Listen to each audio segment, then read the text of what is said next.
Assalamualaikum warahmatullahi wabarakatuh. Alhamdulillah. Alhamdulillahirabbil alamin wa bihi nasta'in wa ala umurid dunya waddin. Wassalatu wassalamu ala asyrafil anbiya'i wal mursalin sayyidina wa maulana Muhammad wa ala alihi ahli sidqi wal wafa. Halo teman-teman, nama saya Saddam Azhar. Saya dari Pendidikan Agama Islam, Fakultas Agama Islam, Universitas Singapura Bangsa Karawang. Baik, di sini saya akan menjelaskan tentang makiyah dan juga madaniyah. Untuk yang pertama di sini ada pengertian makiyah dan madaniyah. Yang pertama yaitu makna kebahasaan. Kata maki terhubung dengan kata Mekah, kota suci, negerinya para nabi, dan tempat turunnya wahyu.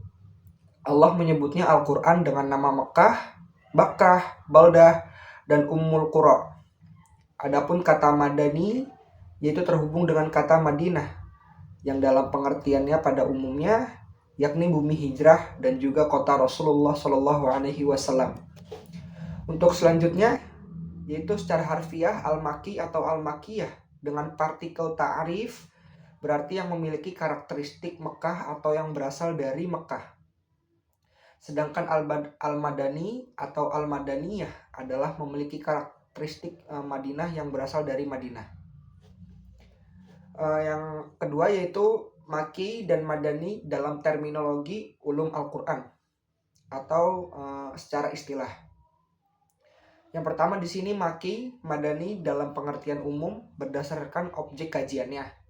Ilmu tentang Al-Quran atau ulum Al-Quran kurang lebih dapat dikelompokkan ke dalam dua klaster besar.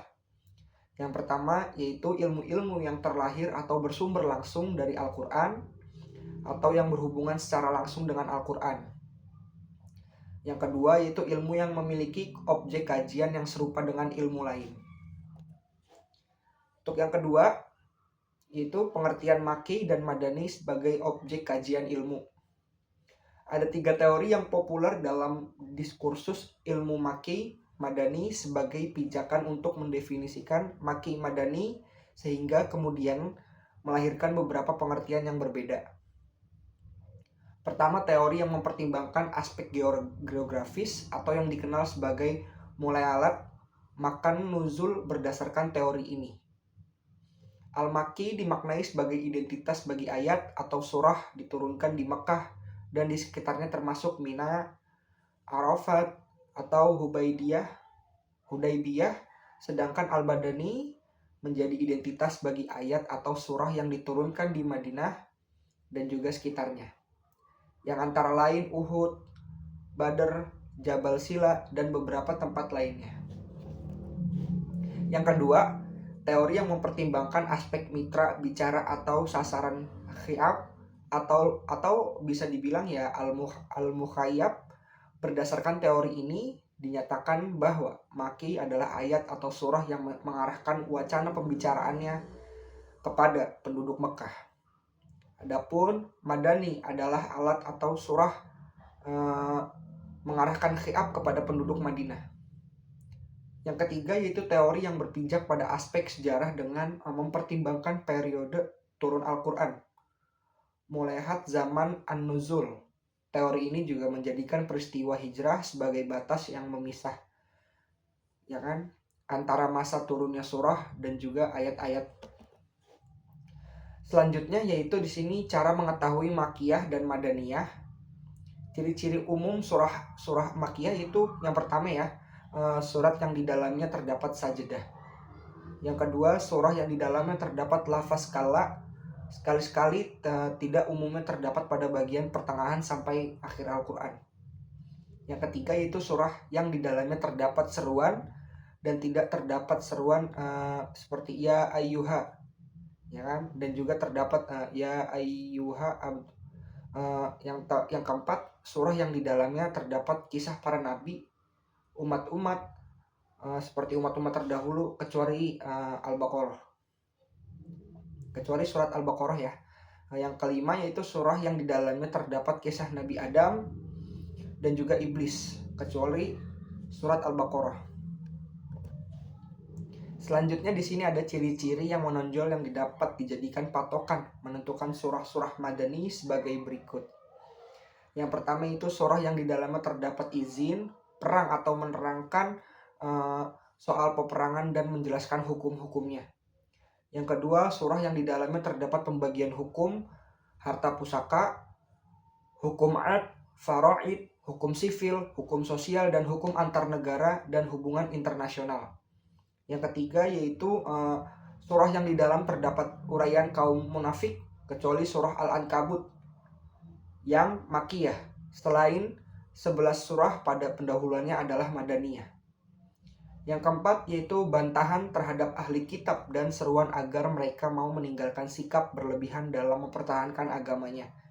Yang kelima, umumnya memiliki surah yang panjang, susunan kalimatnya bernada tenang dan juga lembut. Selanjutnya di sini spesifik makiyah dan juga madaniyah. Jumlah surah maki dan juga madani, Abu Abdillah Badaruddin Muhammad bin Abdillah Az-Zakarshi mengatakan bahwa jumlah surat madani adalah 29 surat. Kemudian Imam Az-Zarkashi menyebutkan surat madani sesuai urutan turunannya. Yang itu surat Al-Baqarah, Al-Anfal, Al-Imran, Al-Hazab, Al-Mumtahanah, An-Nisa, Al-Zazalah, Al-Hadid, Muhammad, Ar-Ra'dud, Ar-Rad, Ar-Rahman, Al-Insan, At-Talaq, Al-Bayyinah, Al-Hashr, An-Nasr, An-Nur, Al-Hajj, Al-Munafiqun, Al-Mujadalah, Al-Hujurat, At-Tahrim, As-Saf, Al-Jumu'ah, At-Taghabun, Al-Fat, At-Taubah, dan Al-Maidah. Abu Hasan bin Hasar dalam kitabnya An-Nasikh wal Mansukh mengatakan madaniyah yang disepakati ulama ada 20 surat. Sedangkan yang diperselisihkan apakah makiyah atau madaniyah ada 12 surat. Dan selainnya adalah makiyah menurut kesepakatan ulama. Selanjutnya di sini yaitu klasifikasi ayat-ayat surat Al-Qur'an. Untuk mengidentifikasi ayat atau surat di dalam Al-Quran ke dalam kelompok makiyah dan madaniyah, para ulama tafsir memakai dua metode dasar, yaitu yang pertama, sima'i, yaitu lewat riwayat yang sahih dari sahabat menyaksikan langsung proses turunnya wahyu, atau riwayat dari tabi'in yang menerima dan mendengar langsung dari sahabat tentang bagaimana wahyu turunnya, tempat dan kejadiannya. Yang kedua yaitu qiyasi, yaitu lewat penelitian dan penelusuran terhadap ayat dan surat untuk kemudian diambil kesimpulan menyangkut karakteristiknya atau melalui kronologi turunnya wahyu. Metode ini menelusuri dan mendata apa saja karakteristik ayat atau Al-Quran, surat Makkiyah, dan apa saja karakteristik ayat atau surat Madaniyah. Jika dalam sebuah surah ditemukan ayat memiliki karakteristik Makkiyah, mereka berkata bahwa surat itu Makkiyah. Dan jika di dalam sebuah surat ditemukan ayat yang memiliki karakteristik Madaniyah, mereka pun berkata bahwa surat itu Madaniyah. Selanjutnya di sini yaitu urgensi pengetahuan tentang Makkiyah dan juga Madaniyah. Untuk mengetahui dan menentukan Makki dan Madani, para ulama bersandar pada dua cara utama. Sima'i nakli, atau pendengaran seperti apa adanya, dan qiyasi ijtihadi, atau bisa dibilang qiyas hasil ijtihad. Cara pertama didasarkan pada riwayat sahih dari para sahabat yang hidup pada saat dan juga menyaksikan turunnya wahyu, atau dari para tabi'in yang menerima dan juga mendengar dari para sahabat bagaimana, di mana ada peristiwa apa yang berkaitan dengan turunnya wahyu itu. Kedua, cara qiyasi ijtihadi didasarkan pada ciri-ciri Makki dan juga Madani.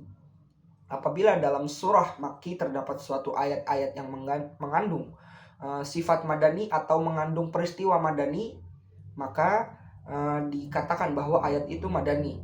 Dan juga apabila surat Madani terdapat suatu ayat yang mengandung sifat Makki atau mengandung peristiwa Makki, maka ayat itu tadi dikatakan sebagai ayat Makki. Sekian dari saya, kurang lebihnya mohon maaf apabila ada kesalahan baik itu pengucapan saat penyampaian ataupun yang lainnya. Mohon dimaafkan. Wallahu a'lam bishawab. Wassalamualaikum warahmatullahi wabarakatuh.